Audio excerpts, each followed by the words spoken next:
Thank you, thank you. This is an amazing crowd, I have to say. We do have these events in Tucson, and I had to come all the way here to Austin to see a crowd like this. It's pretty awesome. And so here I am in Austin, and by an absolutely incredible coincidence, one of my colleagues from the original Hubble Deep Field project is here too. Dr. Outrageous. Bring him up on stage. Harry managed to avoid the mortifying embarrassment of having to invent his own ridiculous name, but so we're here to talk about the Hubble Deep Field, and this is ancient history now, but it's ancient history that keeps on giving. It's a story that continues, and we'll talk a little bit about what was the Hubble Deep Field and why is it still important. And I'm from NOAO, the National Optical Astronomy Observatory in Tucson. Dr. Outrageous here is from the Space Telescope Science Institute. We were once both back at Space Telescope back in the mid-1990s, and that's where this story began. So we're going to start just talking about deep fields. What is a deep field? Why deep fields? And I'm going to let Harry tell the beginning of the story here. So I'll tell the beginning. So we were both postdocs at the Institute. And the Institute had a new director, Bob Williams. And if you know anything about Hubble, Hubble was launched with a mirror flaw. It actually didn't focus very well. And that was fixed in 1993, which was about the same time we arrived and the new director arrived. And it began returning beautiful pictures. And it was almost immediately obvious that you could see all sorts of interesting distant galaxies, so on. Mark was part of some of the early observations. That convinced the director that he wanted to do something with his discretionary time. He gets about 10%, the director of the Institute gets about 10% of the time on the telescope to put into something. He could just have another call for proposals. Oftentimes it's to go after things that explode or whatever. Bob Williams decided that he wanted to do something to further studies of galaxy evolution. And so he started talking to people in the hallway at the Institute about what would you do if you had 150 orbits, or sort of 5% of the time of the year. What would you do? And so everybody started talking about it in the hallways. And I think Mark came up with the idea of just sit and point at one spot on the sky for the whole time. It's basically 2 weeks of observing time, take picture after picture and add them together, and we all laughed.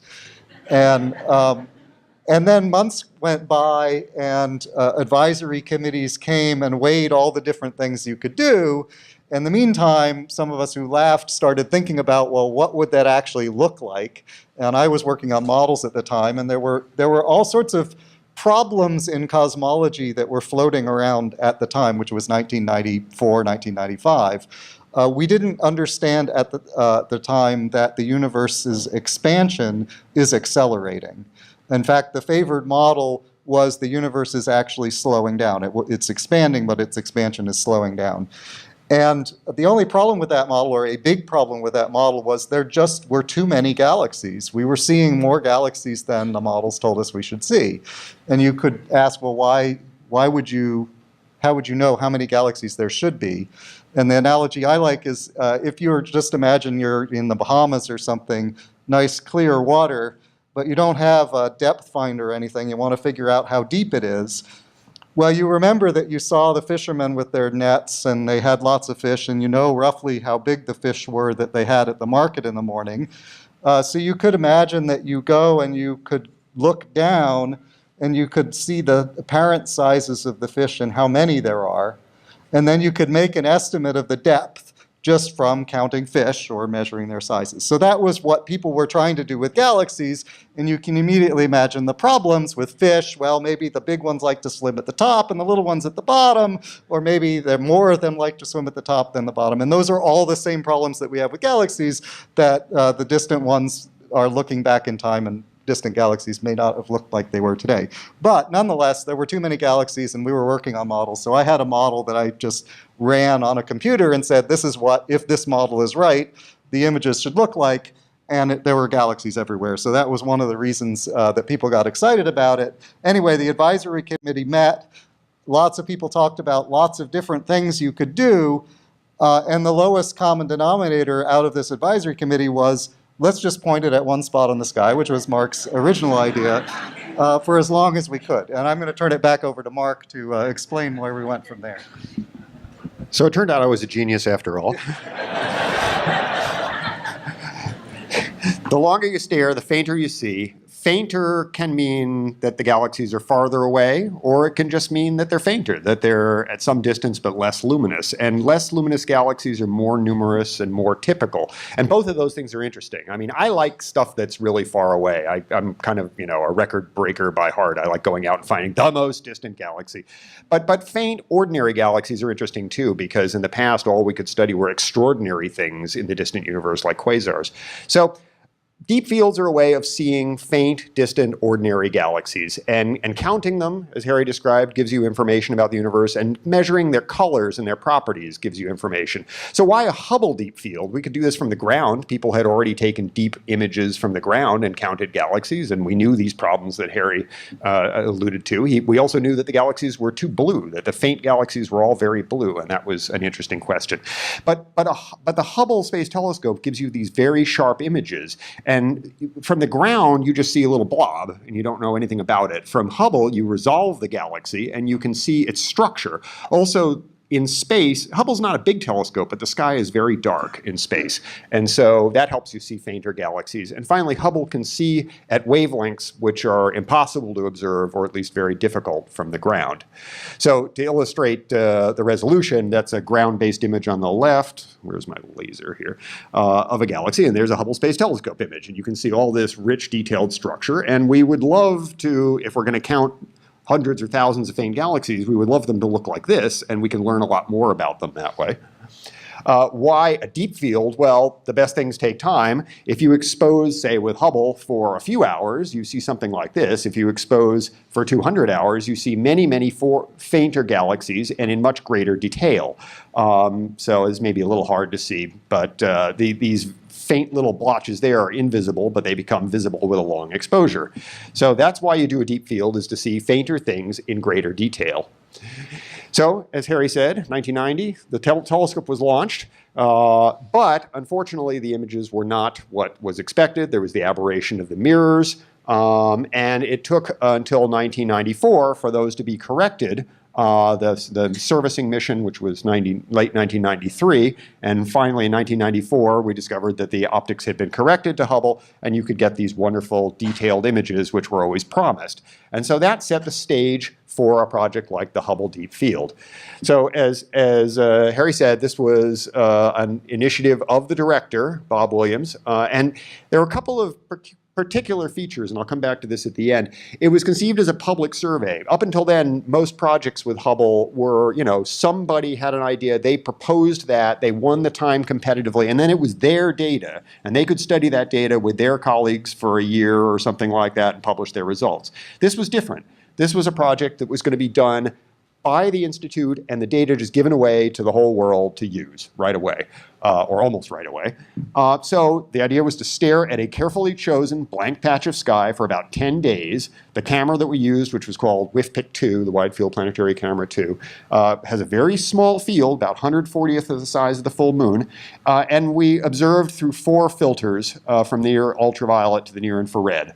So this was all the result of careful planning, where important people like these stood around in libraries and discussed, the planning for this observatory. That's Bob Williams, the director of the Institute, and these guys, I don't know. But, and here they were 20 years later at the anniversary, proof that the universe evolves. For everybody except for Bob Williams, who basically must have made a pact with the devil a long time ago and seems to have remained unchanged, but the rest of us continued to evolve. So we didn't even need to do the astronomical observations. The universe evolved, we proved it that way by waiting. Where did we point? Well, we pointed at nothing, basically. We pointed at a very carefully chosen nothing. We wanted a place that was well, looking out of our galaxy to minimize the obscuring effects of dust and gas in our galaxy. We wanted to avoid bright stars, galaxies, anything that would get in the way of taking a very deep, faint image. And this is a detail, but we observed in what was called the Northern Continuous Viewing Zone of Hubble. So this cartoon shows Hubble orbiting the Earth.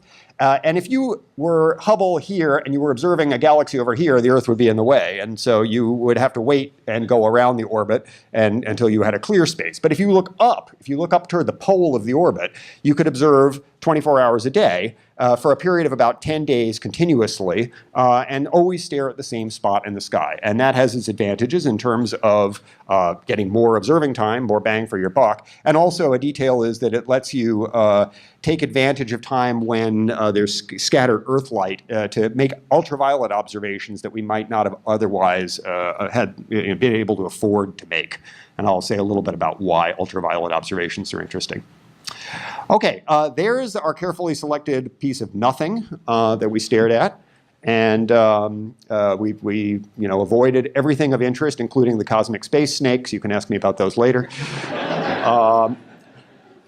And we observed in glorious Technicolor because most of the observations that had been done with Hubble before that were done in black and white. They were done through a single filter. An observation that I had made, which was the deepest one before this, was done in just one band. So you got a nice black and white picture.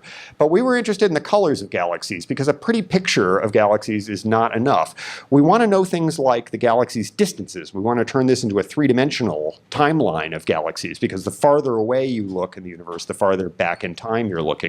And most of the galaxies, traditionally you measure distances or redshifts for galaxies with a spectrograph on a big telescope on Earth, like the Keck telescope or something like that, which was also going into operation around this time. And that's true, but most galaxies in the Hubble Deep Field are too faint to take a spectrum of them and to measure their distances that way.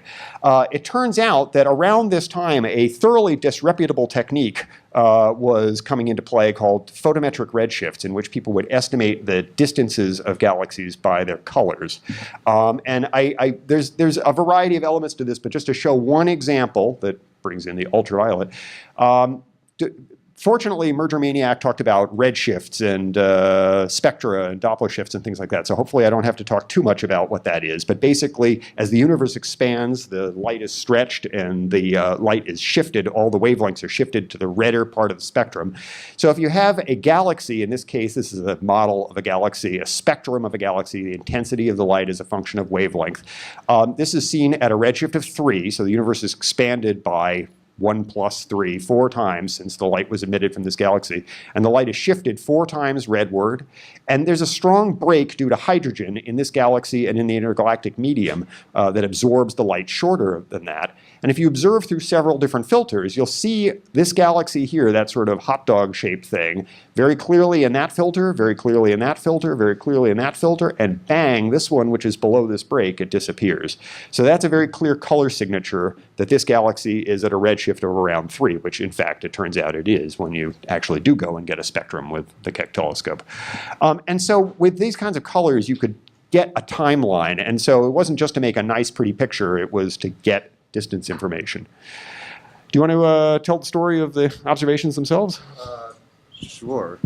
So basically, we put together a timeline of observations that happened in December, and we were committed to releasing them basically at the American Astronomical Society meeting in early January. And so San Antonio, yeah, Texas again. And so the observations came pouring in. And I don't know what your next slide is. There we go. And then the other thing that happened while we're doing that is we had the great blizzard of 1996. So we had committed to releasing all this data, and Mother Nature had other ideas. I actually, things were actually going pretty well. So I actually was up visiting my family in New York for Christmas, and then they closed New Jersey and Pennsylvania.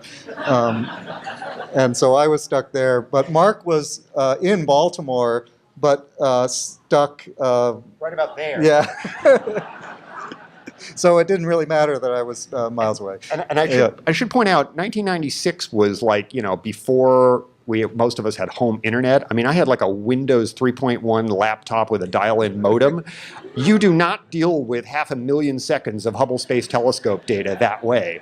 And for like 4 or 5 days, I couldn't get to the Institute. Nobody could, except for 2 of our European colleagues who were staying at a hotel that was trudging distance through the snow. So we were on the phone with them all the time saying, try this. How does it look? What's your next? I'm gonna, since you put the slides together, I'm gonna pass it on. Well, how did it look? That's not the Hubble image. That's a deep ground-based image from the Subaru telescope, but that's how it looked when we observed it with the Hubble Space Telescope. And as promised, in glorious Technicolor and at very high resolution, we saw lots and lots of very faint galaxies. And we saw galaxies as faint as 29th magnitude. The astronomers among you who are used to magnitudes know that that means darn faint. And there were, in this tiny patch of the sky, about 140th the size of the new moon, or full moon for that matter, nearly 3,000 galaxies counted. And I remember at the press conference in San Antonio, we, like on the back of the envelope 5 minutes before, figured out that that meant about 100 billion galaxies across the sky. Yeah, so a couple of frames of reference. 29th magnitude is about 1 photon per week hitting your eye. And the 3,000 galaxies, the size of the field is about the size of, it's a little bit bigger than a grain of sand held at arm's length, but that's the size of the whole field, and you have 3,000 galaxies in that field. So what do we learn from those 3,000 galaxies? A lot of things, but we don't have too many hours here, so I haven't had my beer yet. So let's hit some of the highlights. Many early galaxies looked weird, and that's a technical term. Not all early galaxies look weird. We discovered from images like this that looking back in time, there were spiral galaxies like our Milky Way. There were elliptical galaxies, which are we've heard in our last talk probably the product of mergers of other galaxies. They're old, red, dead balls of stars, and we found those out to high redshifts, or the early times.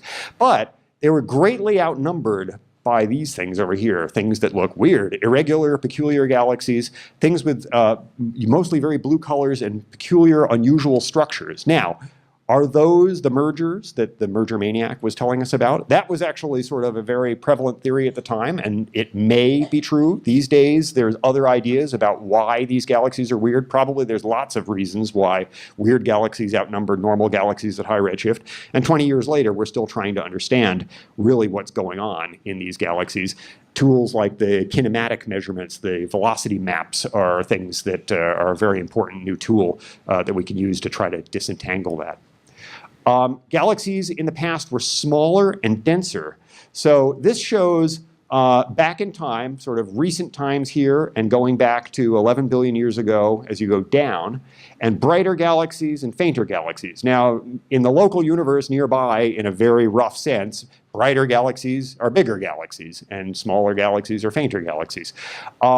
That's true in general, but when you went up to the very early universe, the brightest galaxies were very small, very compact. And this is also a topic that still to this day is an extremely active area of research. We now know that galaxies, say, with the same mass at high redshift were very dense, very compact, and we want to understand, and we really don't understand, how they got from there to here. So it's this, and I don't think we knew right away that they were compact, but I don't think we fully appreciated how important that was and how hard it was going to be to unravel. Nevertheless, the evidence was there, right, in images like this.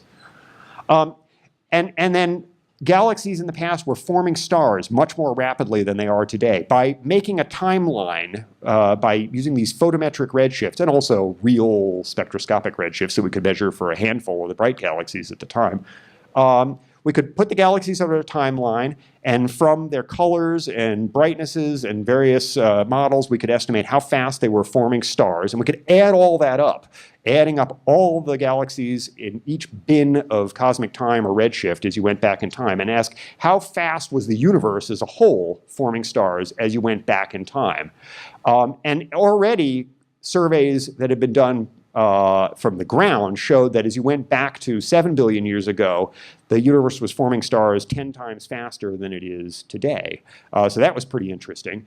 The Hubble Deep Field back in 1996 set the first limits, and these arrows meant that we were being conservative at the time, and we called them limits, not measurements, lower limits to how fast the star formation rate of the universe was back then.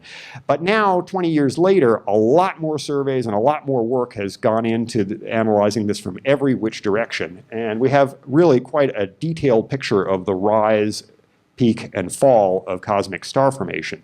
That doesn't mean we understand it. And so that's, still to this day, a lot of work goes into understanding why globally galaxies did this and why individually, what physics was driving that star formation in galaxies.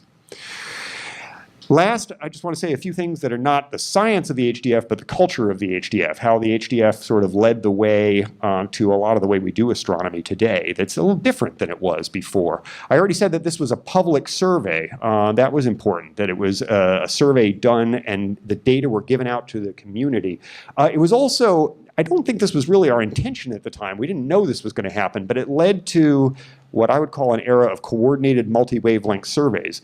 Hubble is an optical telescope and took optical pictures, but it turned out once the Hubble Deep Field was out there as public property, everybody else pointed their telescopes at the same spot in the sky and did their deepest observations with the Spitzer Infrared Telescope, which was launched later, the Chandra X-ray Observatory, the VLA Radio Observatory, the giant Keck and Subaru observatories, ground-based telescopes. Every major observatory from the ground in space, with every new instrument that came along, would go back and observe the Hubble Deep Field again. And this is still true today. The VLA has been upgraded, and just recently I've been part of a project doing new high-frequency radio observations still in the Hubble Deep Field. In fact, 20 years later, I'm still stuck in the Hubble Deep Field. I can't get out. Okay, I did get out a little bit thanks to some of my other colleagues who dragged me kicking and screaming out of my beloved Hubble Deep Field. And in fact, the Hubble Deep Field led to an era of these large public non-proprietary surveys. That little box there is the Hubble Deep Field. This is a computer simulation of structure in the universe. You can see that there's a lot of stuff going on, and if you only have a box that big, that little white box there, you might miss some of it. That maybe is not enough to give you an accurate census of the whole universe. So many other surveys have been done, bigger surveys, shallower surveys, wider, using different wavelengths and so on. But this is now a very common mode, and we've converged on a lovely set of surveys that are giving very rich information about galaxy evolution and structure in the universe.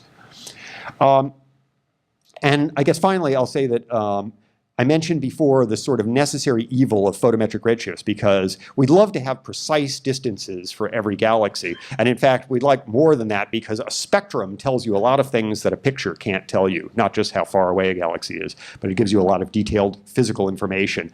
Photometric redshifts are a necessary evil to get the distances to these thousands of faint galaxies, but they're not perfect. This is a correlation between photometrically estimated redshifts from the colors and spectroscopic redshifts. And yeah, that's pretty good, but there's a scatter in it, and then there's a lot of mistakes, galaxies that are just wrong. And so that leaves room for doubt about results, especially for individual galaxies.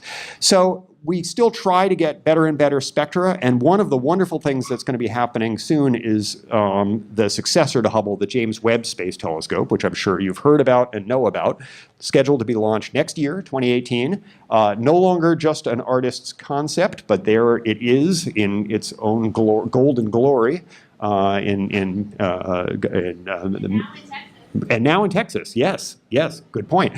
And there's many wonderful things that the James Webb will do, but one of them is it will take spectra. Hubble also took spectra, but not many spectra of very faint galaxies. It wasn't really designed for that, and it was kind of a few objects at a time. James Webb is designed with an instrument to take spectra of hundreds of very faint galaxies at the same time at wavelengths we can't observe from the ground, and we'll be able to measure distances for, we hope, thousands and thousands of faint galaxies. And interestingly enough, that's part of the coincidence that brought Dr. Obsequious, Dr. Obvious, no, I'm sorry, I've forgotten his nickname, and me together. So thank you very much, and let's have a beer.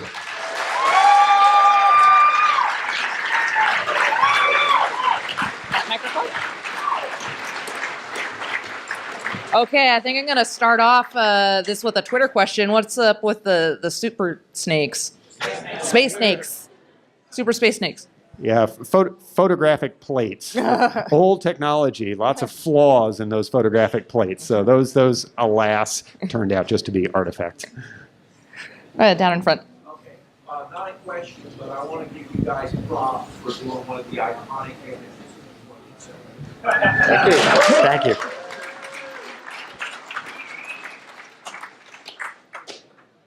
On the side? In addition to the deep field, there's also a ultra deep field. Is that taken in the same part of the sky? So what's the difference between the Hubble Deep Field and the Ultra Deep Field? Yeah, so a little bit of the history there is the deep field was done in 1995. A couple of years later, with the same instrument, we did another deep field called the Hubble Deep Field South that gave, for example, southern ground-based telescopes an equivalent watering hole, as you will. And then Hubble was upgraded with a new camera called the Advanced Camera for Surveys, which was much more powerful than the one we used here. So it was clearly a good thing to do to take another deep field. In the meantime, there had been a deep X-ray observation taken in a different part of the sky that is actually closer to the equator, so you can see it both from the north and the south. And so that was selected as the location for the ultra-deep field, and that's deeper than the original Hubble Deep Field. Fun fact. But not as pretty. Yeah, fun fact, UT Astronomy softball department team, Ultra Deep Fielders. There you go. The man standing. So one of the questions, you mentioned the spectra several times. You mentioned the filtering for data transmission. Why don't you grab everything that you're Well, you have to have the instrument to do it, and so you can take a picture and have a very broad filter and get all the light, but then you just get a monochromatic picture that has all the light. It goes very faint, but breaking that light up as a function of wavelength and recording the intensity as a function of wavelength, that's a spectrum, and it has a higher resolution than what you can get by just taking pictures, a higher spectral resolution, so finer slicing in the wavelength. You need a special kind of instrument called a spectrograph to do that, and Hubble had spectrographs, but they were not designed to take spectra of faint galaxies. They were designed to take spectra of like a quasar to study the gas along the line of sight to the quasar, or stars to study the properties of, say, hot stars in our galaxy. But they weren't designed to do faint galaxies. And frankly, Hubble's still not that big a telescope. So Webb is really designed to do this because it's big, so it's got more collecting area. You got to spread that light out, and that means it's hard to study as faint an object. And you need a special instrument, and now they've built a multi-object spectrograph like what we have on the ground, but building one of those for space is a pretty tricky prospect. Let's hope it works. Thank you all for being here. Thank you. Got any ladies in the house with a question? Anyone? Don't be shy. Okay, you sir.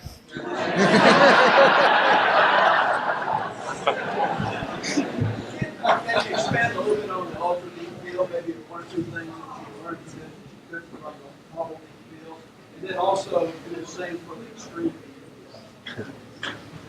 Okay, let's see. I'll just say first about the extreme deep field is a rebranding of the Hubble Ultra Deep Field. So it's the same place in the sky, and it's just, so one of the things about the Hubble, well, all of these fields, really, they keep on giving.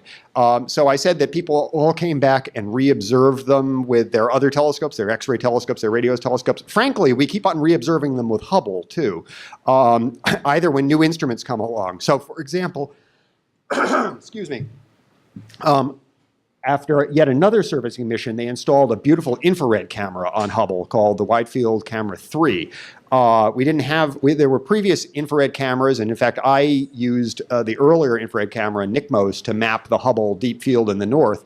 But the Wide Field Camera 3 was even bigger leap ahead for infrared cameras.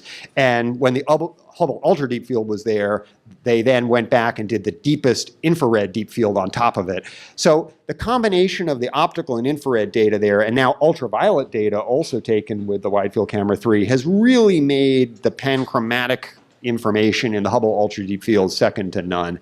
The Extreme Deep Field was a particular effort from a group in the community to collect together all the data that was available at the time and and make a new co-edition of all of that, and then come up with a clever branding for it. So, just one thing that the progression of the depth and the progression to the infrared has given us is, with the Hubble Deep Field, we were finding some of our earliest galaxies were at a redshift of 3.